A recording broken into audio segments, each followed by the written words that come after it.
jubilation. But this doesn't look like it doesn't look like this was happening in Imo State, as it were. Why is this so? Would you say, well, those who came out, they are members of the PDP, and so naturally we should expect that kind of reaction from them, or this is telling us more than we know? The facts speak for itself. You have rightly observed that when there is a judgment that appeals to the expectation of the general public, there will be wide jubilation on the streets. That is the pattern and expected reaction anywhere in the world. If you have the reverse, as you have, if the reverse is the case, it means there is something wrong somewhere. It has been established in legal jurisprudence that when a court is saddled with the duty to reach a decision on a matter, the judge should ensure that there is he passes the reasonable test, that the decision passes the test of reasonableness. And the question was asked, what is reasonable? Reasonable decision is that decision that when it is delivered, the average man on the streets will feel a sense of justice, that yes, justice has been seen to be done. That is when the judgment will have passed the test of reasonableness. If you face that test, you see what is happening right now. The people out there will say there is no justice, even if there is judgment. Judgment without justice will always lead to a situation like what we are experiencing now. People will not be happy about it. You have said it's possible the people who are out to protest are members of the opposition. You should ask ourselves the other question. Where are the members of those who benefited from the victory? Why are they not celebrating? So if that is the situation, then the first one is of no moment. Yes. The real issue is that as it appears, everybody out there are not happy. Otherwise, another group would have been celebrating. There was no wide jubilation. There would have been a spontaneous reaction in terms of celebrating the judgment. That did not happen. So obviously, that judgment did not pass the test of reasonableness. Okay, let me bring Idehe. What are your thoughts? What are your perspectives on this judgment, and then the reactions that have trailed it so far? Those reactions are expected. Like my friend and brother here just explained. You see, but if you look at it from another perspective, legally, like he's a lawyer, the law does not really follow emotions, it follows facts. But for me, I have a contrary opinion to all of this. Because most times we're looking at the judgment, but we're not looking at the fundamentals. You see, Sonny, we must begin to realize that we have a very big challenge in this country, in the sense that it is the court that now decides who the candidates are in a political party. And it is the court that is also determining who wins an election. Those are areas we need to look at critically. What this has shown is that our electoral process is very fundamentally faulty. Until we begin to tweak those issues in terms of how a political party, the candidate emerges, having a free and fair process, whereby you don't have any rancor. As at today, if you look at the statistics of cases they had in court, 8,500 cases in court. Electoral matters. Is it the court that ordinarily is supposed to determine? Our judicial structure, I don't think it's skewed towards handling these cases. Why should cases go to court? Now, a lot of people, the perception now is, if I vote, my vote no will count. They go give person for court. So psychologically, we are not looking at those issues critically. Yes, somebody has won. Yes, somebody has lost, based on the pronouncement of the court. You see state actors jubilating for or against, but the fundamentals which affects you and I, which is what we are supposed to kind of like build on, to build on our nascent democracy. Okay. It's as if we are in the 15th century. So those are the fundamentals we need to critically look at. For me, the whole blame would rest more on INEC. And apart from that, you see, before the presidential election. Why would you blame INEC Let me wholly? Because and leaving out the political party, because you said just now, the political parties, they are not doing what they're supposed to do. That's why we have these cases that is so numerous. And then these cases, most times, has to go to the court for a decision to be taken. INEC is a political umpire. Independent National Electoral Commission. Yeah. And if you need to fine-tune your processes, our laws, look at the Electoral Act, the amendment. Was it passed? Was it assented by the president? Those are areas we need to look at critically. We need to bring in technology. Because the politicians themselves, it's like this adage when you say, the bird said, since the hunter has learned to shoot without missing, he has also learned to fly without perching. So the politicians, on a daily basis, would always look for a lacuna of how to beat that process. Okay. All right. I'll come back to you in a moment. If you just join us, it's still TMI Monday. Of course, we're looking at the reactions that have trailed the judgment of the Supreme Court on the Imo State governorship polls, and of course, the reactions that are trailing, particularly the protest. Barrister Matthew Adegese, it was a unanimous judgment by the members of the Supreme Court constituted, the panel constituted to look at this matter. Is that a pointer to something? At least I recall that in this same case at the appeal court, out of the 5 justices that sat over this matter, there was one dissecting voice. At the Supreme Court, none at all. Are there any legal interpretations we can give to this? Unanimous decision is not necessarily a yardstick to measure a good decision of the courts. Neither a dissenting judgment a yardstick to also measure the standard of a judgment.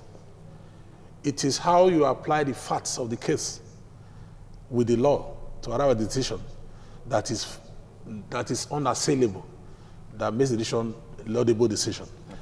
So, in the Bible, in the scriptures, the crucifixion of Jesus Christ had a unanimous decision among the what they call them. They all said, crucify him. There was a unanimous decision there. But that doesn't make that decision right.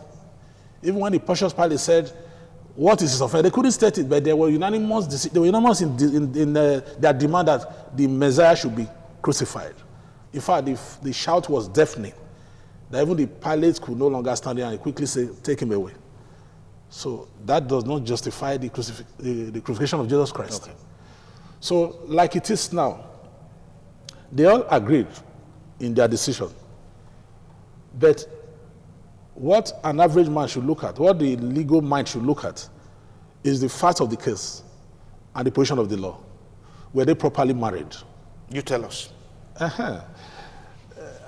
As it stands, I have not had the privilege of seeing a copy of the judgment. But from the feelers we are getting, if it is true, then it would have been a very scandalous decision. When you now add the number of votes that gave Hope Uzodinma this favorable decision, and it turned out to be that the accredited votes is less than the awarded votes, it's faultless. On the face of it, it is a miscarriage of justice. Even though the Apex Court is the final bus stop in litigation, they too can make a faulty decision. Time could expose that fault. And if eventually they release that the copy of the judgment to the public and the reason for their decision, and we discover that the accredited number of voters is less than the number of votes awarded to the beneficiary of that decision, we can no longer sit here and say it was a good decision. So that is it. Okay, yes. You want to add something to that, there? Well, I'm not a lawyer. Yes. And I don't think I can speak on behalf of the judges. But based on feelers that we're getting, it also shows the fundamentals we have as people of Nigeria. You see, there's this, the atmosphere in our political space and in the judiciary today is toxic. And common sense would expect that, as at before now, the reports or the written judgment could have been out. But the new system whereby after 2 weeks, you give a judgment and you say the reasons for giving that judgment will be made to the public known at a later date. At a later date. Like it was in the presidential... Like it was in the presidential yes. appeal. Yeah. Now, that same thing is also being applied. So, you see, those that are lawyers and those that are not lawyers now look at what you have on ground to be able to kind of like make an assessment and start having their own opinion. And based on those opinions, it could either be positive or negative. And that could also warrant an unfavorable environment, which you are seeing, which is what is happening in Imo today. Because there could be consequences. People could lose their lives in such kind of demonstrations. It could, miscreants could take over it, houses could be burnt, cars, properties could be lost. So it's high time we look at those things. Those are the areas I'm looking at. I'm not a lawyer to start looking at, and for us to also understand that these judges, I believe they would have sat down, taken their decision, and looked at reasons why those figures are not jiving as at today. They should come out and tell the people, this is the reasons why. And maybe then we'll not be able to see reasons. Or if they are just like the same way we had the presidential at the Supreme Court. By the time they came out with their judgment and the reasons why those decisions were taken, at least there was some clarity in that regard. But now, they've kept us hanging again, and people are now using their own imaginations to conjure whatever they... Yes. Yeah. So these are the areas that I keep faulting. Why do we always have to wait? Why don't we take that initiative to do what is supposed to be done at the very beginning? That's a big question. Why can't we just do what is right from the very beginning, ab initio, and then save the system of all the stress, of all the issues that usually will come out when such a decision is not properly taken at the beginning? Let me come to you. He said something that got me really thinking. Election results are now being determined by the court. It looks like the power to decide the fate of a candidate is no longer in the hands of the people, it's now in the hands of the court. We thought that the courts usually will come in as a final arbiter, particularly when there's a counter-carrier situation. But it looks like that is not the case. He positioned this in the doorsteps of the party leadership, in internal democracy in political parties. I want to get your thoughts along those lines. There is no way you can rule out the court's intervention. If there is a wrong, there must be a remedy. To advise otherwise is to ask people to settle for injustice where they can seek remedy for a redress. The question of court intervention is not the problem. Okay. It is the quality of the intervention that should be scrutinized. It's like a man who has taken ill. You don't quarrel with his rights or his reason to visit a physician. If he's not sick, he won't go there. If he's sick, the right place to go is to see the doctor. Yeah. Otherwise, the ailment could lead to death. So court is a natural destination to seek redress under any circumstance, in any human endeavor, be it business, politics, anywhere. If there is a wrong, there is need to seek remedy. That is the role of court in every society. Should we avoid the wrongs that are becoming very prevalent?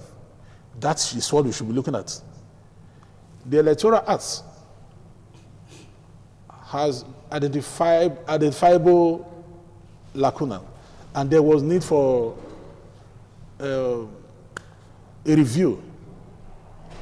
Now, the one that has been passed by the parliament and sent to the president for assent, they said the elections were too close. So after the election, the needful will be done. Okay. But here we are, many months after the election. Election took place last year in this country. The Electoral Act has not been assented to by the president. These are the issues. If you keep the problem there, you are recycling the problem. And the need to seek redress in court will always arise. It will always arise. So what we should do is to block all those loopholes that have been identified in the Electoral Act that the political class are exploring. Not just all the political class. Those who are mischievous among them. Because those who are sponsoring thuggery, result falsification and all of that, they are not patriotic people. They are not role models by any standard.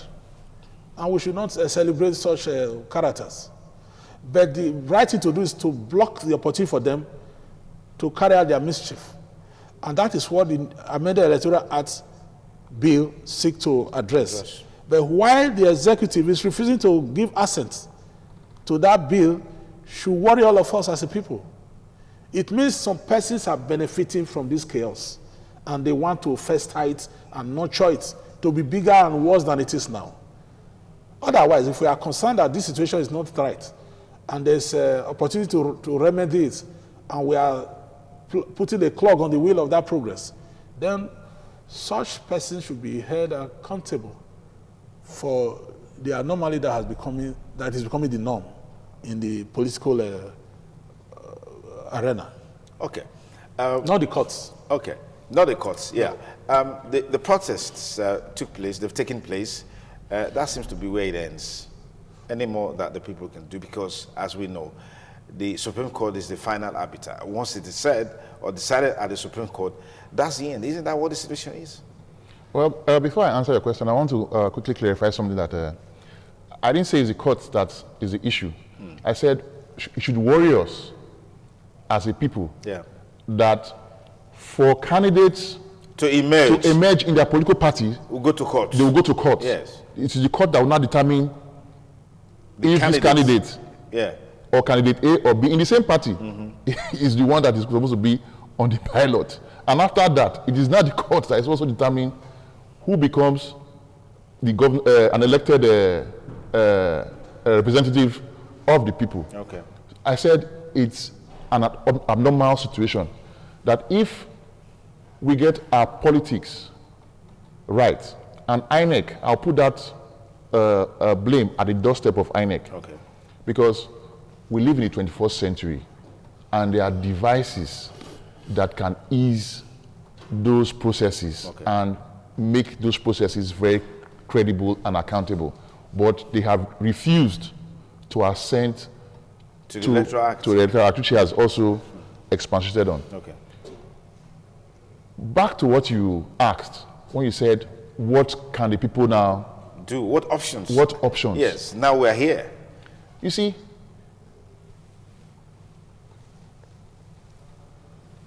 the grand norm is our constitution. Yeah. And constitutionally, the Supreme Court is the highest body decision making in terms of the judiciary. Yeah. And they've passed and given out that judgment.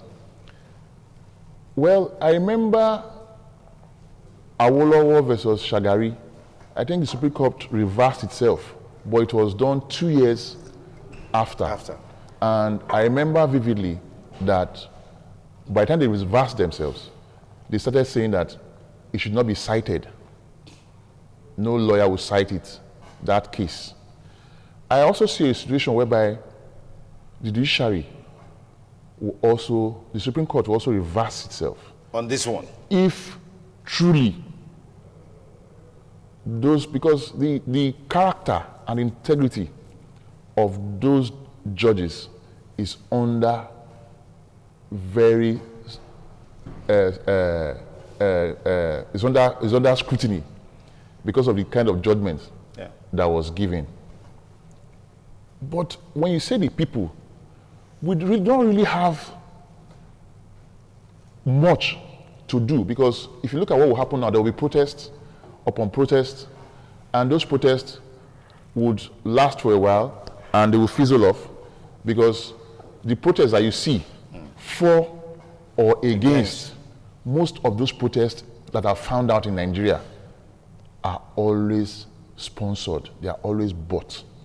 They pay people 3,000, 2,000. You see them well dressed, see them holding proper placards, and all. See, so the people themselves also have to extract themselves and say, is this what we really want? We are also part and parcel of the problem, because there's no, the people that are actors, the actors and the followers, none of them are aliens. We're all Nigerians. Absolutely. So we need to also speak to ourselves as non-state actors or as followers to really, there has to be an orientation. There has to be a paradigm shift, a complete paradigm shift. And we need to be bold enough to come up and speak to issues. But I don't see that happening. And you don't also blame them, because there's also poverty. In a situation where you have poverty, which is a fundamental problem, it also affects the psyche of the people. I was secretary of a political party. I know how it takes for you to manage people. And by the time you're talking to them, I tell you that we came for this meeting. You didn't give us, there's no money to go home. There's no water to drink. It's also part of the things you see today in the issues that is happening in Edo State, when the governor will tell you that people are clamoring that he's not giving them money. You see, but in as much as those issues are there, we need to define what we want as a people. And if we cannot define what we want as a people, that's why I lay this issue on the doorstep of INEC. Let us fine-tune a proper way, an electoral process that would nip at the bud all these issues that will come up later. Until we do that, we'll continue to have these same challenges. Okay. Pastor Matthew. I want to quickly correct an impression. Yes. He mentioned in the course of his own presentation that most of those demonstrators who are saying, protests, the word protest used, could be sponsored. They could be sponsored, or they are normally sponsored. I want him to understand, I want us to understand that protest is not necessarily demonstration. Okay. People who are protesting are not all poor people. Some of them are elites, like some of us. You can't pay me 3,000 naira to come and protest. Protest does not mean you go to the streets. Maybe for you, the stakes could be higher. Maybe for you, the stakes could be higher. No, disagreeing at all is protest on its own. Even in the comfort of your room. Okay. If you look at it and shake your head, you're already protesting. This can't be right. That is protest. Yeah. It's not only when you go to the street to carry placard that you say these are people protesting. As it stands, most of the people who are protesting are not on the streets. They are in the offices, they are at home. They are not happy with the turn of things. Yes. So that they are protesting.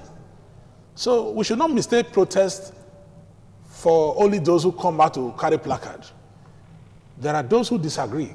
They are already protesting. Okay. Protest means disagreement. I wanted to get your thoughts on it. I mean, from the legal perspective, it's possible the Supreme Court can reverse itself in this case. I don't know if that's possible. That's why I'm asking you. Is that a possibility? If it's a possibility, what could be the grounds for such a thing to happen?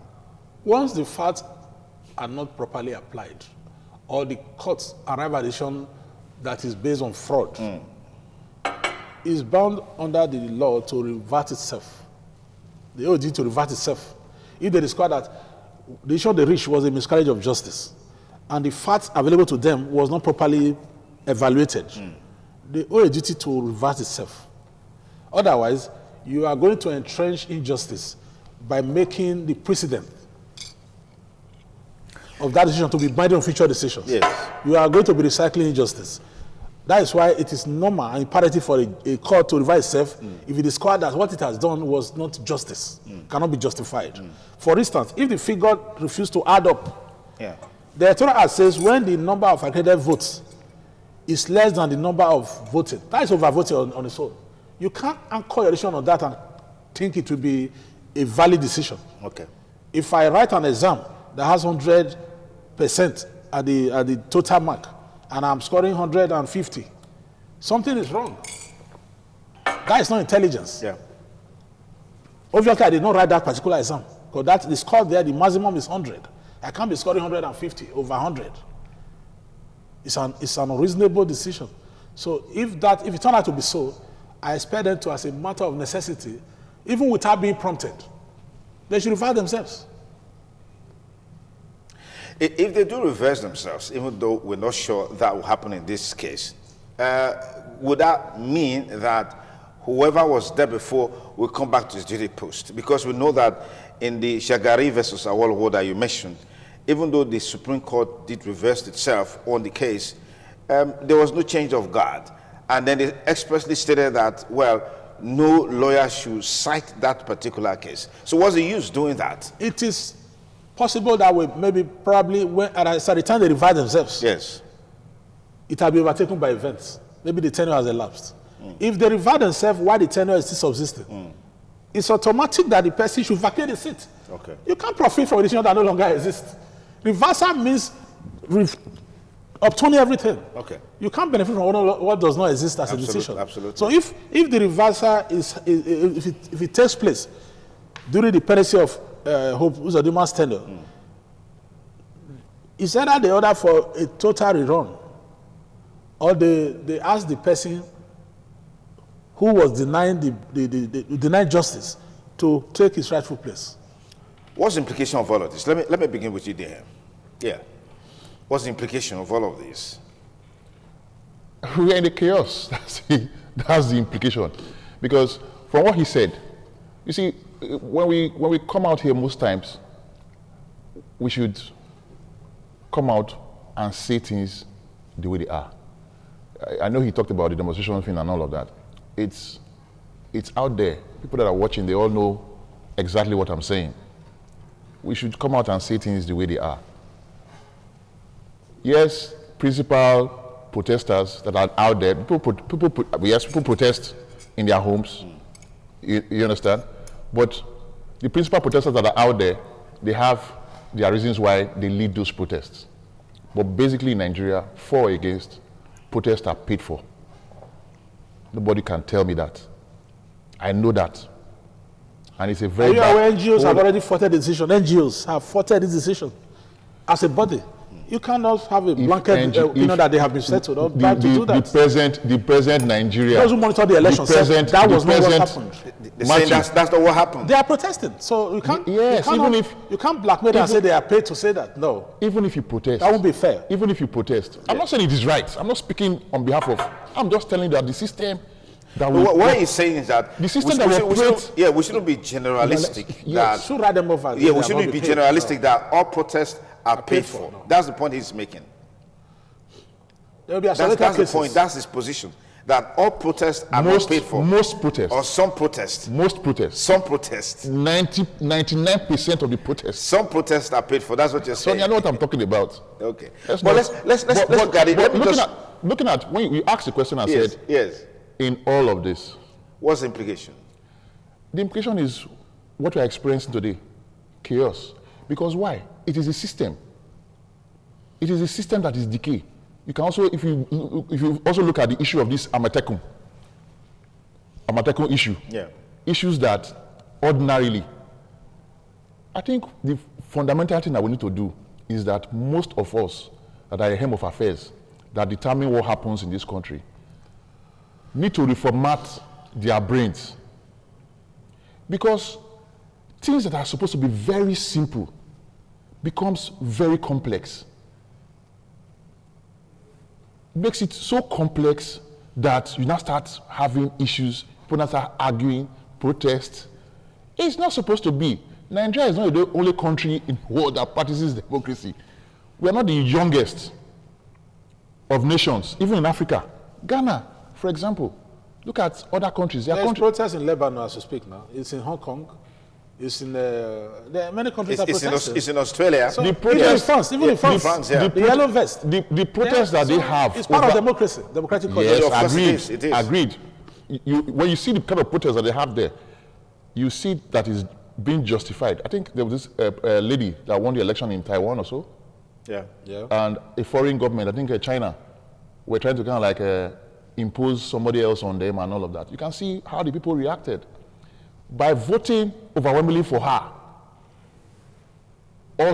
is also a form of protest. That is a positive protest. That is a proper a reclaim where the people are saying.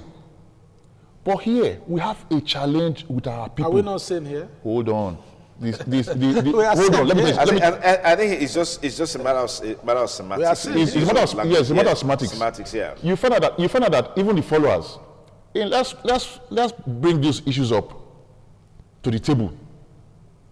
A political party, the members of your own political party, for you to emerge as a candidate, you need to pay them as delegates. Is that a sane situation? We must speak to the issues. Is that a sane situation? A member of your own political party, you sold your own ideology. The other person has sold his own ideology, but it now becomes a case of cash and carry. The highest bidder would now determine who would emerge. So it's a function of the system. We must look at these issues critically as a people. They say if you want to change, you have to look at the man in the mirror. And when you look at the mirror, who do you see? It's not yourself. Yeah. So the issues of institutions is human beings like me and you that run those institutions. So until we fundamentally begin to ask ourselves those pertinent questions, I'll just tell you the basic truth. The decision has already been taken. It will never be reversed. It will never be reversed. There's a slogan, nothing will happen. That is where we are drifting towards. You see a social media tell you that in elections, result has been written. Go to hell, nothing will happen. Okay, thank you. I'm also talking about the implication of it, but I'd like you to look at it from the political perspectives, because it looks like, as is always the case, once there is an infusion of political interest in matters of this nature, you can literally predict the direction it will go. Already there are fears, concerns about some of the judgment expected, I think today, Sokoto, Plateau, Benue, Bauchi, and the rest of them. I'd like to get your thoughts on this. Before we lose thoughts of the immediate history and circumstances that threw up the present CJN, I think we must look at that history critically. The circumstances and the procedure, the processes that threw up Justice Tanko at the CJ of the country were not the most cheering. And that has put him under serious public suspicion and scrutiny. The removal of the immediate past CJN, Justice Onoge, was not applauded by the majority of Nigerians and even the legal community. Due process was not adhered to. Inferior Court passed a decision based on an ex parte motion. That has never happened in the history of legal jurisprudence. And it turned out to be that the number one judicial officer, the head of the judiciary, an organ of government, was a victim of that sacrilegious decision. That smoke is still, it has not settled.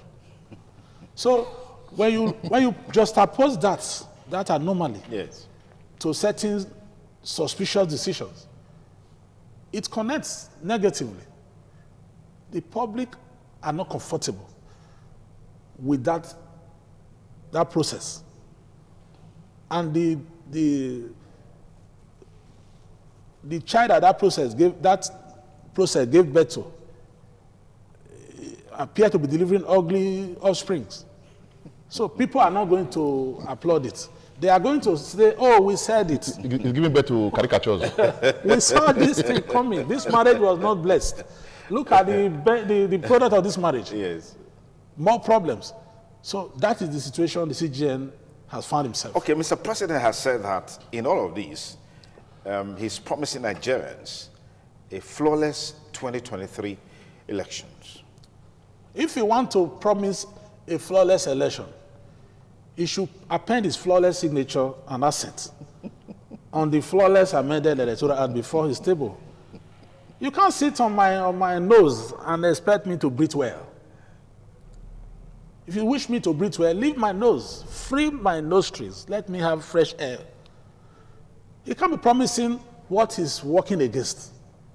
By refusing to sign that electoral act, he's working at cross purpose with his promise and assurance.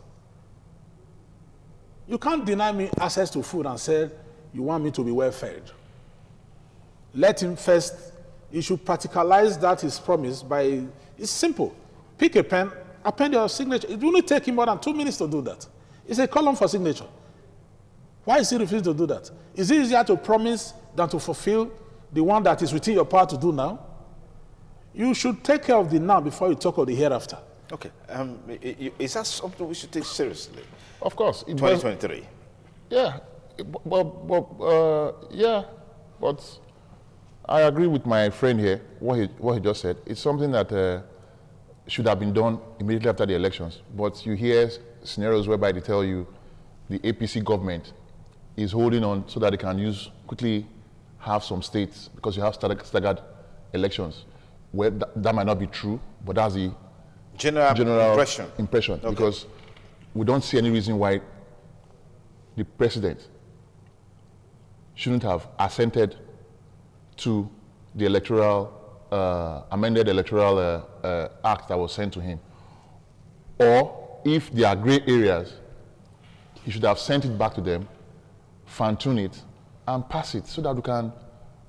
It's not going to be perfect. He just signed a financial bill. Why was difficult? It's not going to be the other one. Such issues should not be toyed with. I even expect the president to even issue a presidential order to those effects of things that are happening. You see, we shouldn't shy away from it. These are things that are rearing us in our face. And you don't need rocket science to be able to kind of like tell that these things, they are there. You need to act on it. But you see, when state actors, they hold back, what do you not expect the followers to do? They'll start wondering. So many things start going through their mind. Are these people, are they okay? Are they sane? What's happening? Look at the Amatekun case. People are being killed, people are being maimed. And the Attorney General Attorney General will tell you that it's illegal. So when you look at statements that are being made or actions, body language, because expression is more than 1,000 words. Those actions or inactions has a way of affecting us socioeconomically, our character, and all of that. This is what you see happening: lawlessness, corruption. Nothing will happen. You know, these are the fundamental things that weaves a particular society. And the product is what you see today, everywhere, apart from politics, everywhere, every facet. You go to the filling station, somebody wants to, you're buying fuel, the person is looking at you, trying to cheat you. That's what happens in society. And before you know it, you see kidnapping. So you see a lot of things happening. You see the IPOB having their own issues. Now, the Mieti Allah is telling you that Amatekun, if you don't dislodge Amatekun, the Southwest will produce president for 2023. Why would we play politics, steady politics with everything? We must treat issues based on its merit and demerit. Funny enough, like he said, in terms of the legal aspect that he talked about, let's also give those judges some benefit of doubt. I also know, I'm not a lawyer, but I've also met some lawyers that also have divergent opinions, that the case itself was not properly, what was the prayer of Hope Uzodinma that they should declare him? And also know, in the law court, it is what you ask that will be judged upon. That will be judged upon. Educated upon, yeah. Yeah. Do you understand? Yeah. So, for me, I'm not looking at it from the judicial angle. I'm looking at it from the institutional angle, whereby things must be done properly so that we, as citizens, in quote, will not have this wrong perception. Like the another issue that he raised, right or wrong, there's a public perception. Yes.